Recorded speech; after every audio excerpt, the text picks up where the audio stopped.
Supreme court पर सवाल खड़ा करना, सुप्रीम कोर्ट के जजों पर सवाल खड़ा करना और सुप्रीम कोर्ट के जजों का अपमान करना, क्या ये भारतीय जनता पार्टी के ये जो नेता हैं, ये जो मंत्री हैं, इनकी डिक्शनरी में क्या ये शामिल हो गया है?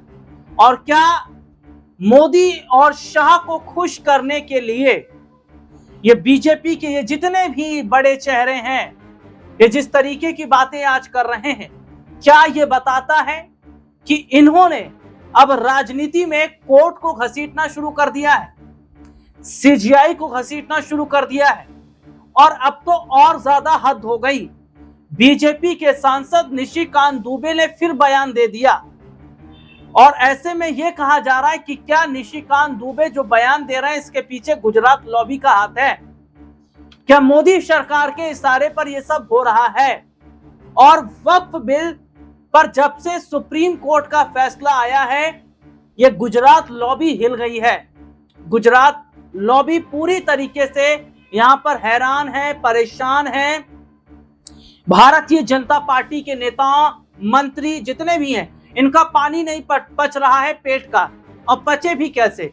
क्योंकि ये हर जगह हाँ में हाँ मिलाते हैं और सुप्रीम कोर्ट निष्पक्ष फैसला जो किया उस पर इन्हें पानी नहीं पच रहा। और अब एक चीज और सुनिएगा कि निशिकांत दुबे ने फिर सवाल खड़ा कर दिया जज पर, लेकिन ये तो कहा जा रहा है कि क्या निशिकांत दुबे के खिलाफ एक्शन नहीं होना चाहिए? देखिए, कोर्ट ऑफ कंटेंट की अगर मैं बात करता हूं, 1971 जो एक्ट है, ये प्रावधान देता है कि अगर कोई कोर्ट की अवहेलना करता है, कोई कोर्ट का अपमान करता है, कोई जजों पर सवाल खड़ा करता है, तो उस पर जुर्माना भी लगेगा और उसे सजा भी मिलेगी। और देखिए, निशिकांत दुबे का एक बार फिर एक बयान आया। निशिकांत दुबे ने कहा, जज को लेकर एक बार फिर कहा, उन्होंने कहा कि हमारे देश में ऐसे भी जज रहे जिनके पास डिग्री तक नहीं थी, लेकिन वे फिर भी जज बन गए। निशिकांत दुबे ने जो बयान दिया, उनका बयान फिर वायरल हो गया। बीजेपी के सांसद निशिकांत दुबे ने कहा, हमारे देश में ऐसे भी सीजीआई थे जिनके पास कानून की डिग्री नहीं थी। और अपने दर्शकों को बता दूं कि 1967 से 68 यानी 1967 टू 68 इतने तक जो हैं ये जज रहे। और इनका जो नाम है, ये भारत के मुख्य न्यायाधीश कैलाश नाथ वांचू 1967 से 68 इसके बीच में ये जज रहे। इन्होंने कानून की पढ़ाई नहीं की थी। और ये देखिए, सबसे बड़ी बात है कि निशिकांत दुबे ने जो पूर्व सीजीआई हैं, सीजीआई एसवाई कुरैशी पर भी सवाल खड़े किए। तो लगातार सुप्रीम कोर्ट पर सवाल खड़ा करना, सुप्रीम कोर्ट के जजों पर सवाल खड़ा करना, और तो और जिस तरीके से लगातार कोर्ट की अवहेलना की जा रही है, कोर्ट पर जिस तरीके की विवादित टिप्पणी की जा रही है, जजों पर हमला बोला जा रहा है, ये साफ तौर पर बताता है कि निशिकांत दुबे की मंशा ठीक नहीं है। और क्या देश में यानी भारत के अंदर क्या न्यायपालिका की जो ताकत है उसको कम करने का काम किया जा रहा है? क्या हमारे देश में अब ऐसे हालात हो गए कि जो अदालतें हैं, जो फैसला सुनाती है, उस पर सवाल खड़ा किया जाए? और मैं अपने दर्शकों को एक रिपोर्ट जरूर दिखाता हूं कि आखिरकार जो पूर्व न्यायाधीश जिनका मैं जिक्र कर रहा हूं, कैलाश नाथ वांचू, आखिरकार वो कौन है? बिना कानून की पढ़ाई के उन्हें कैसे जज बनाया गया और उस वक्त माहौल क्या था? पहले तो एक रिपोर्ट देखिए। बीजेपी के सांसद निशिकांत दुबे सुप्रीम कोर्ट को लेकर की गई अपनी हाल ही की टिप्पणियों को लेकर सुर्खियों में बने हैं। विपक्ष उन पर न्यायपालिका पर दबाव बनाने का आरोप लगा रहा है। भारतीय जनता पार्टी ने उनके बयान से खुद को अलग कर लिया। इसके बाद भी निशिकांत दुबे अपने बयान पर अड़िग हैं। अब निशिकांत दुबे ने भारत के 10वें सीजीआई का जिक्र किया। बीजेपी सांसद निशिकांत दुबे ने सोशल मीडिया प्लेटफॉर्म एक्स पर पोस्ट कर लिखा, क्या आपको पता है कि 1967-68 में भारत के मुख्य न्यायाधीश कैलाश नाथ वांचू जी ने कानून की कोई पढ़ाई नहीं की थी। इससे पहले उन्होंने chief justice of India SY Qureshi को भारत में गृह युद्ध का जिम्मेदार बताया था। अपने दर्शकों को बता दें कि जिसका जिक्र वो अपनी पोस्ट में कर रहे हैं। दरअसल कैलाश नाथ वांचू भारत के 10वें मुख्य न्यायाधीश थे। उन्होंने 12 अप्रैल 1967 से 24 फरवरी 1968 तक इस पद पर काम किया। उनकी सबसे विशेष बात यह थी कि वे भारत के एकमात्र ऐसे मुख्य न्यायाधीश थे जिनके पास कानून की औपचारिक डिग्री नहीं थी। वे भारतीय सिविल सेवा ICS के अधिकारी थे और उसी पृष्ठभूमि से न्यायपालिका में आए थे। वांचू का जन्म 1903 में मध्य प्रदेश में हुआ था। वे अपने परिवार के पहले जज थे। 1924 में उन्होंने भारतीय सिविल सेवा परीक्षा पास की। इसके बाद वे अपनी ट्रेनिंग पूरी करने के लिए यूनाइटेड किंगडम चले गए। 1926 में वे संयुक्त प्रांत में सहायक मजिस्ट्रेट के रूप में नियुक्त हुए और रायबरेली के जिला न्यायाधीश बने। हालांकि ICS की ट्रेनिंग के दौरान उन्हें क्रिमिनल लॉ के बारे में पढ़ाया गया, जिसे उन्होंने बहुत जल्दी आत्मसात कर लिया। ट्रेनिंग से लौटने के बाद वे उत्तर प्रदेश में कलेक्ट्रेट के पद पर काम करने चले गए। वे कलेक्टर के तौर पर भी जाने जाते थे। 1947 में वे इलाहाबाद हाई कोर्ट के एक कार्यवाहक न्यायाधीश बने। 1956 में उन्हें नए राजस्थान हाई कोर्ट का मुख्य न्यायाधीश नियुक्त किया गया। लॉ ट्रेंड की रिपोर्ट के मुताबिक जस्टिस वांचू के CJI बनने की कहानी बेहद ही दिलचस्प है। 11 अप्रैल 1967 को तत्कालीन CJI के सुब्बाराव ने राष्ट्रपति चुनाव लड़ने के लिए अपने पद से इस्तीफा दे दिया था। इसके बाद वांचू को देश का 10वां मुख्य न्यायाधीश नियुक्त किया गया। 24 अप्रैल 1967 को उन्हें देश का मुख्य न्यायाधीश नियुक्त किया गया। वह 10 महीने तक इस पद पर रहे। 24 फरवरी 1968 को उन्होंने अपने रिटायरमेंट की घोषणा की। अपने कार्यकाल के दौरान उन्होंने 355 फैसले सुनाए। जस्टिस मोहम्मद हिदायतुल्लाह ने उनकी जगह ली, जिस पर निशिकांत दुबे ने निशाना साधा है।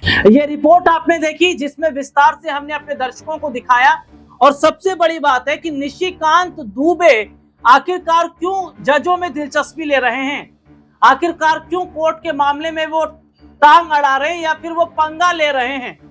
और निशिकांत दुबे को पंगा लेना क्या भारी पड़ जाएगा, क्योंकि निशिकांत दुबे क्या ये भूल गए हैं कि वो बोल किसके खिलाफ रहे हैं या सवाल किस पर खड़ा कर रहे हैं। ये कोई विधायक या छुड़बैये नेता नहीं, ये जज हैं, ये सुप्रीम कोर्ट है, ये न्यायपालिका है। और अगर कोर्ट और जज पर सवाल खड़ा किया तो संविधान में अनुच्छेद भी है कि आपको जेल हो सकती है, जुर्माना आपको देना पड़ेगा। और तो और यहाँ पर देखा यह भी जा रहा है कि मुकदमा भी लंबा चलेगा। तो सबसे बड़ी बात यह है कि निशिकांत दुबे आखिरकार कर क्या रहे हैं, या निशिकांत दुबे कठपुतली हैं, खेल कोई और खेल रहा है। लेकिन अब आप यहाँ पर एक चीज को ये भी सुनिएगा कि निशिकांत दुबे भले ही बयान दे रहे हैं, लेकिन निशिकांत दुबे की वजह से ये गुजरात लॉबी भी जाएगी, ये मोदी और शाह का भी नंबर आने वाला है। क्योंकि जिस तरीके से आज मोदी सरकार चुप है और ये चीजें स्पष्ट नजर आ रही हैं कि गुजरात लॉबी के इशारे पर यह काम हो रहा है, कोर्ट पर सवाल खड़े किए जा रहे हैं, जजों पर सवाल खड़े किए जा रहे हैं। इसका मतलब है कि सरकार देश में क्या तानाशाही नीति को अपनाना चाह रही है या देश में न्यायपालिका को खत्म करना चाह रही है। देखिए यहाँ पर अपने दर्शकों को हम बताएं, विपक्षी पार्टी के जितने भी बड़े चेहरे या विपक्ष ने यह कहा निशिकांत दुबे को सजा तो मिलनी चाहिए, निशिकांत दुबे पर भारी भरकम जुर्माना भी लगाया जाना चाहिए, और तो और निशिकांत दुबे को संसद से सस्पेंड कर देना चाहिए। तो क्या वाकई ऐसा होना चाहिए? और यहां पर एक चीज ये देखिएगा कि जो जगदीप धनखड़, सुनिएगा बहुत बड़ी बात मैं अपने दर्शकों को बता रहा हूं, जो जगदीप धनखड़ ये सोच रहे थे कि मैं तो उपराष्ट्रपति हूं और सुप्रीम कोर्ट पर बोल सकता हूं, उन जगदीप धनखड़ की अकड़ अब टूट गई है।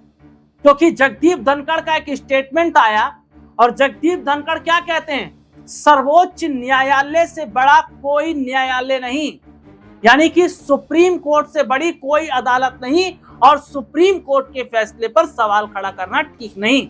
ये वही जगदीप धनखड़ हैं जिन्होंने हाल ही में यह कहा था कि सुप्रीम कोर्ट राष्ट्रपति को आदेश नहीं दे सकता, जबकि सुप्रीम कोर्ट राष्ट्रपति को आदेश दे सकता है, ये संविधान में अधिकार दिए गए हैं। तो यहां पर सबसे बड़ी बात यह देखी जा रही है कि निशिकांत दुबे ने जो गलती की, इसका बीजेपी के तमाम जितने भी बड़े ये अगर कहा जाए तो ये जितने भी मोदी तंत्र के लोग हैं, ये बचाव करने चले आए।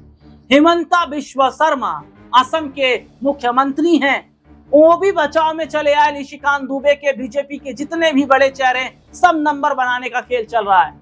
सब चाह रहे हैं कि मोदी जी की नजरों में हम अच्छे बने रहें, लेकिन शायद वे ये भूल रहे हैं कि अच्छा बनने के चक्कर में वे सवाल किस पर खड़ा कर रहे हैं, वे बात किसको लेकर कर रहे हैं।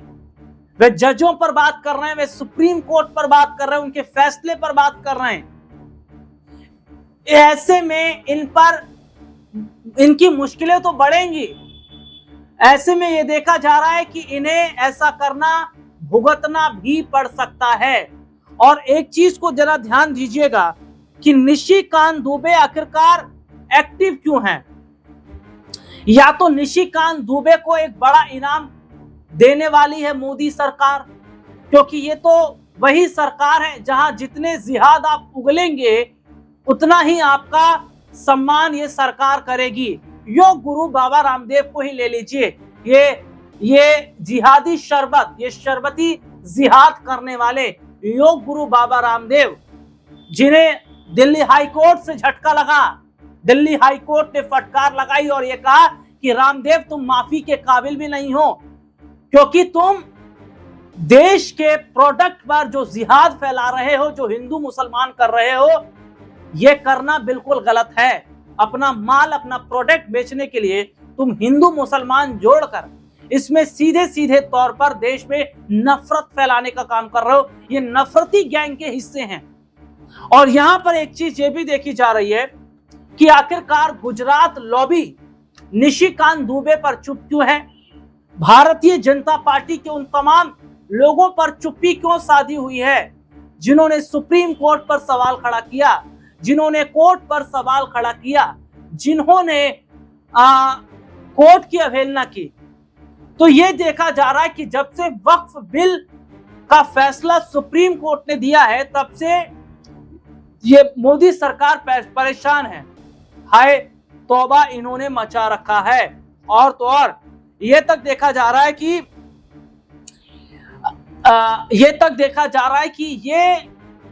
ये जो सरकार का फैसला है, इसी को देख रहे हैं, यानी कि ये धर्म के चश्मे से चीजों को देख रहे हैं, क्या ये ठीक है। और फिर सवाल ये बन जाता है, निशिकांत दुबे, किरण रिजिजू, क्या ऐसे लोगों पर सख्त एक्शन नहीं लेना चाहिए। और किरण रिजिजू ये कहते हैं कि कोर्ट को हस्तक्षेप नहीं करना चाहिए सरकार के फैसले में, सरकार चाहे जो मर्जी करते रहे, चाहे जो बिल लेकर चले आए, कोर्ट कुछ ना बोले।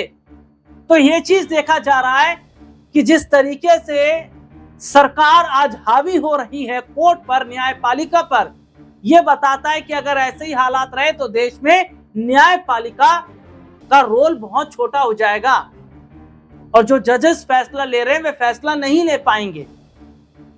तो क्या निशिकांत दुबे जो बात कर रहे हैं या जो बयानबाजी दे रहे हैं या सुप्रीम कोर्ट या कोर्ट के जजेस पर सवाल खड़ा कर रहे हैं, क्या सख्त एक्शन निशिकांत दुबे पर नहीं लिया जाना चाहिए?